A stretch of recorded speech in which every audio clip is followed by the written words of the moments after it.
Hi hello everyone, welcome to my channel. எல்லோரும் எப்படி இருக்கீங்க? நல்லா இருக்கீங்களா? நல்லா இருக்கேன். ஸோ இன்றைக்கி என்ன பண்ண போகிறோம் அப்படின்னா, சிக்கன் வச்சு தான் லைட்டாக ஒரு செமி கிரேவி மாதிரி பண்ண போகிறோம். அதுக்கு நான் என்னென்ன எடுத்திருக்கேன்னு சொல்லிடுவா. 2 பெரிய வெங்காயம் நான் எடுத்திருக்கேன். நெக்ஸ்ட் வந்து ஜிஞ்சர் கார்லிக் பேஸ்ட்டு. நெக்ஸ்ட் அதே போல் 2 பெரிய தக்காளி எடுத்திருக்கேன். 2 குண்டு மிளகாய் எடுத்திருக்கேன். நெக்ஸ்ட் வந்து மல்லியை நல்லா குட்டி குட்டியாக கட் பண்ணி வச்சுருக்கேன். விங்ஸ் பீஸ் வச்சு தான் இன்றைக்கி நம்ம செய்ய போகிறோம். ஒரு 250 கிராம்ஸ் எடுத்திருக்கேன். ஸோ இது எல்லாமே நம்ம மசாலா சேர்க்க போகிறதெல்லாம் எடுத்து வச்சுருக்கேன். ஸோ இதை வச்சு தான் இன்றைக்கி நம்ம சிம்பிளாக பண்ண போகிறோம். இந்த பக்கம் நம்மளுக்கு பேன் சூடானதும் நம்ம வந்து இன்றைக்கி என்ன யூஸ் பண்ண போகிறோன்னா, இதயம் செசமி ஆயில் தான் யூஸ் பண்ண போகிறோம். இன்றைக்கி அம்மா வீட்டில் வச்சு தான் இன்றைக்கி நான் இன்க்ரீடியன்ஸ் எல்லாம் வச்சு ஒரு சமையல் செய்ய போகிறேன். ஸோ ஒரு 3 டேபிள் ஸ்பூன் எண்ணெய் சேர்த்துக்கலாம். நல்லா எண்ணெய் சூடானதும் நம்ம வந்து சீரகம், சோம்பு சேர்த்துக்கலாம். கடுகு, பட்டை, கிராம்பு அந்த மாதிரி எதுவுமே நான் சேர்க்க போகிறது கிடையாது.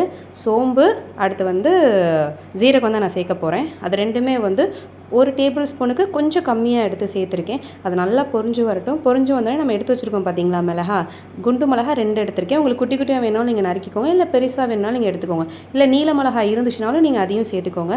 எதுக்கு ஸ்டார்டிங்லேயே நான் பச்சை மிளகா சேர்த்துட்டேன் அப்படின்னா காரம் கொஞ்சம் கம்மியாக இருக்கும். வெங்காயம் சேர்த்துட்டு நம்ம பச்சை மிளகா சேர்க்கறதுக்கு பதிலாக பச்சை மிளகா சேர்த்துட்டு நம்ம வெங்காயம் சேர்த்துக்கலாம். இப்போ பாருங்கள், நல்லா பச்சை மிளகா நல்லா வெந்து வந்துருச்சு. ஸோ இப்போ இந்த ஸ்டேஜில் என்ன பண்ண போகிறோம் அப்படின்னா, 2 பெரிய சைஸ் வெங்காயம் எடுத்திருக்கேன் பார்த்தீங்களா, அதை வந்து நல்லா நீல நீளமாக நறுக்கியிருக்கேன். உங்களுக்கு குட்டி குட்டியாக வேணாலும் நீங்கள் நறுக்கிக்கோங்க. ஸோ கிரேவின்னு எடுத்துட்டோம் அப்படின்னா இந்த மாதிரி நீல நீளமாக கட் பண்ணி பண்ணோம் அப்படின்னா கொஞ்சம் டேஸ்ட் நல்லாயிருக்கும்.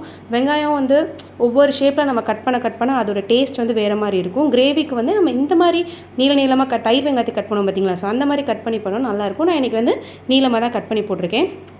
அடுத்து வந்து உப்பு சேர்க்க போகிறோம். தூள் உப்பு தான் சேர்த்துருக்கேன். வெங்காயம் வேகிறதுக்காக இப்போதைக்கு நான் ஒரு டேபிள் ஸ்பூன், ஏன்னா மசாலா அதெல்லாம் சேர்க்குறோம் பார்த்திங்களா, அதுக்கு எல்லாத்துக்குமே கரெக்டாக வரும். இப்போ நம்ம சேர்த்துருக்கிறதுக்கு லாஸ்ட் வந்து நம்ம சிக்கன் வேக வைக்கிறதுக்கு அப்போ நம்ம சேர்த்துக்கலாம். இப்போ நல்லா வெங்காயம் நல்லா வதங்கி வரட்டும். நல்லா கோல்டன் கலரில் வர வரைக்கும் நல்லா நம்ம வதக்கி விட்டுடலாம்.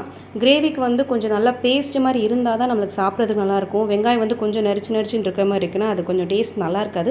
அதனால் நல்லா நீங்கள் வதக்கி விட்ருங்க. வதக்கி விட்டுட்டு இப்போ என்ன பண்ண போகிறோன்னா, நம்ம மல்லி நல்லா குட்டி குட்டியாக கட் பண்ணி வச்சுருக்கேன் பார்த்தீங்களா, அதை இப்போ நான் சேர்த்துக்கிறேன். அதையும் சேர்த்துட்டு நல்லா மிக்ஸ் பண்ணிக்கலாம். இதில் வந்து கொஞ்சம் எக்ஸ்ட்ரா நான் ஆட் பண்ண போகிறது என்னென்னு பார்த்தீங்க அப்படின்னா, ஜிஞ்சர் கார்லிக் பேஸ்ட் தான் நான் ஆட் பண்ண போகிறேன். ஜிஞ்சர் கார்லிக் பேஸ்ட் வந்து யாருக்கெல்லாம் அந்த ஸ்மெல் ரொம்ப பிடிக்கும் அப்படிங்கிறத கமெண்ட் பாக்ஸில் சொல்லுங்கள்.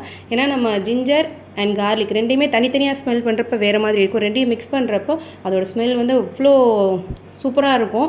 ஸோ யாருக்கு பிடிக்கும் அப்படிங்கிறத சொல்லுங்கள். இன்றைக்கி வந்து நான் 1 tablespoon ginger garlic paste எடுத்திருக்கேன். ஸோ அதெல்லாம் பச்சை வாசனை போகிற வரைக்கும் நல்லா மிக்ஸ் பண்ணி விட்டுருங்க. நல்லா மிக்ஸ் பண்ணி விட்டுட்டு இப்போ பார்த்தீங்க அப்படின்னா கொஞ்சம் நல்லா ஒரு பேஸ்ட் மாதிரி வந்திருக்கும். வெங்காயம் நல்லா வதங்கி வந்திருக்கும். நம்ம சேர்த்த பச்சை மிளகா, மல்லி, இந்த ஜிஞ்சர் கார்லிக் பேஸ்ட், அந்த பச்சை வாசனை எல்லாம் போய் மிக்ஸ் ஆகி கொஞ்சம் நல்லா ஸ்மெல் வரும். ஸோ அந்த ஸ்டேஜில் வந்து இப்போ நம்ம பொடி சேர்த்துக்கலாம். நான் ஒரு 1/2 டேபிள் ஸ்பூன் வத்தப்பொடி சேர்த்துருக்கேன். 2 டேபிள் ஸ்பூன் வத்தப்பொடி சேர்த்துருக்கேன். நெக்ஸ்ட்டு வந்து மல்லித்தூள் வந்து ஒரு 3 டேபிள் ஸ்பூன் சேர்த்துக்கலாம். அடுத்தது வந்து கரம் மசாலா வந்து நான் இன்றைக்கி வந்து 1.5 டேபிள் ஸ்பூன் எடுத்திருக்கேன். இதை எல்லாத்தையும் போட்டு நல்லா மிக்ஸ் பண்ணிடுங்க. தக்காளி வந்து நம்ம இப்போ ஆட் பண்ண போகிறது கிடையாது. இது நல்லா மிக்ஸ் ஆகிட்டு கொதி வந்ததுக்கப்புறமேட்டு தான் நம்ம லாஸ்ட்டில் தக்காளி சேர்க்க போகிறோம். இதெல்லாம் சேர்த்துட்டு நல்லா மிக்ஸ் பண்ணி விட்ருங்க. உங்களுக்கு வந்து காரம் நீங்கள் ரொம்ப நல்லா சாப்பிடுவீங்க அப்படின்னா வத்தப்பொடி வந்து இன்னும் கொஞ்சம் நீங்கள் ஆட் பண்ணிக்கோங்க. நான் வந்து 2 டேபிள் ஸ்பூன் ஆட் பண்ணியிருக்கேன். உங்களுக்கு வேணும் அப்படின்னா நீங்கள் இன்னொரு 1 டேபிள் ஸ்பூன் சேர்த்துக்கோங்க. காஷ்மீரி பொடி வச்சுருக்கீங்கனாலும் நீங்கள் சேர்த்துக்கலாம். கலர் நல்லா கொடுக்கும். பட் ஆனால் எனக்கு இந்த கலரே ஓகே தெரிஞ்சு அதனால் காஷ்மீரி தூள் நான் சேர்க்கல. இப்போ வந்து அந்த பொடியெல்லாம் சேர்த்து மிக்ஸ் பண்ணதுக்கப்புறமாட்டு கொஞ்சமாக ஒரு 3 டேபிள் ஸ்பூன் தண்ணி சேர்த்து நல்லா மிக்ஸ் பண்ணி விட்ருங்க. இதில் வந்து நம்ம எவ்வளோக்கு எவ்வளோ தண்ணி சேர்க்குறோமோ அவ்வளோக்கு நம்மளுக்கு நல்லா வெந்து வரும். பேஸ்ட் அந்த கிரேவிக்கு செமி கிரேவிக்கு வந்து நல்லா இருக்கும். ஸோ அதனால் நான் இப்போ தண்ணி சேர்த்துருக்கேன். இது நல்லா ஒரு 10 மினிட்ஸ் நல்லா வேக விட்டுருங்க. அடுத்து வந்து நம்ம கட் பண்ணி வச்சுருக்க தக்காளி இருக்குது பார்த்தீங்களா, தக்காளியை வந்து இப்போ நம்ம சேர்த்துக்கலாம். உங்களுக்கு வந்து இப்போ வெங்காயம் தக்காளி ரெண்டுமே எனக்கு வந்து சாப்பாடு சாப்பிட்றதுக்கு எனக்கு வாயில் வந்து ஒரு மாதிரி இருக்கும் அப்படின்னு நீங்கள் நினச்சிங்கன்னா எல்லாத்தையுமே வந்து பேஸ்ட் மாதிரி அரைச்சி சேர்த்தாலும் நல்லா தான் இருக்கும். நான் இன்றைக்கி வந்து நல்லா வேக வச்சுறதுனால நான் எதையுமே கிரைண்ட் பண்ணல, அப்படியே டேரெக்டாக தான் சேர்த்துட்டேன். இப்போ இந்த தக்காளி இது எல்லாமே சேர்ந்து நல்லா வெந்து வர்றதுக்காக ஒரு 1/2 கப், ஒரு 100 கிராம், ஸோ அந்த அளவுக்கு மட்டும் தண்ணி நான் சேர்த்துருக்கேன். தண்ணி சேர்த்து நல்லா மிக்ஸ் பண்ணி விட்டுருங்க. மிக்ஸ் பண்ணி நல்லா அது கொதிச்சு வரணும். நம்ம சேர்த்துருக்கோம் பார்த்தீங்களா, தக்காளி லாஸ்ட்டில் சேர்த்துருக்கோம். அந்த தக்காளி வந்து நல்லா தோல் பிரிஞ்சு வரட்டும். அது வரைக்கும் நம்ம அப்படியே நல்லா வேக வச்சுருவோம். இப்போ காட்டுறேன் பாருங்கள், நல்லா அது வெந்து வந்துருச்சு. ஸோ அந்த எண்ணெயுமே நல்லா ஓரத்தில் நல்லா பிரிஞ்சு வந்திருக்கும். ஸோ இப்போ ஸ்டேஜில் நல்லா மிக்ஸ் பண்ணி பார்த்தீங்க அப்படின்னா நல்ல ஒரு கிரேவி கன்சிஸ்டன்சியில் வந்திருக்கும். இப்போ இந்த ஸ்டேஜில் நம்ம என்ன பண்ண போகிறோம் அப்படின்னா, நம்ம எடுத்து வச்சுருக்கோம் பார்த்தீங்களா, ஸோ விங்ஸ் பீஸ் அதை தான் இப்போ நம்ம சேர்க்க போகிறோம். உங்களுக்கு சிக்கன் சிக்கன் வேணும்னாலும் இந்த செஸ்ட் பீஸ் அந்த மாதிரி வேணுனாலும் நீங்கள் சேர்த்துக்கோங்க. இல்லை லெக் பீஸ் இருந்துச்சுனாலும் நீங்கள் அதையும் சேர்த்துக்கோங்க. நான் இன்றைக்கி வந்து 250 கிராம்ஸ் வெறும் விங்ஸ் மட்டும் தான் எடுத்திருக்கேன். விங்ஸை போட்டுட்டு எடுத்தோடனே சிக்கனை வந்து டக்குன்னு பரட்டி போட்டுறாதீங்க. அது அப்படியே இருக்கட்டும், கொஞ்சம் செட்டில் ஆகட்டும். செட்டில் ஆனதுக்கப்புறமாட்டு தான் நம்ம வந்து சிக்கனை பரட்டி போட்டுறணும். நல்லா அதை அமுக்கி விடுங்க உள்ளே.